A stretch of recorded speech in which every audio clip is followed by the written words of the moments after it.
Assalomu alaykum hurmatli rahbariyat. Xalq banki Qo'rg'ontepa bank xizmatlari markazi tomonidan Yangi Bo'ston MFEda 187-konturda bir kontur bir mahsulot tamoyili asosida piyoz ekin turi ekilgan. Ushbu maydonda jami dehqon xo'jaliklari soni 33 ta. Bu dehqon xo'jaliklariga biriktirilgan tadbirkor va potensial MChJ xizmat ko'rsatadi.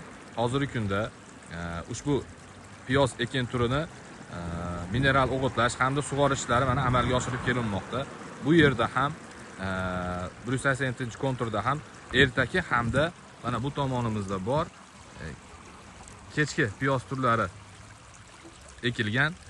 Hozirgi kunda bularda biriktirilgan bank Qo'rg'ontepa Xalq banki bank xizmatlari markazi tunu kun dehqon xo'jaliklari bilan hamkorlikda yuqori serdaromad hosil olish bo'yicha ishlar amalga oshirib kelinmoqda.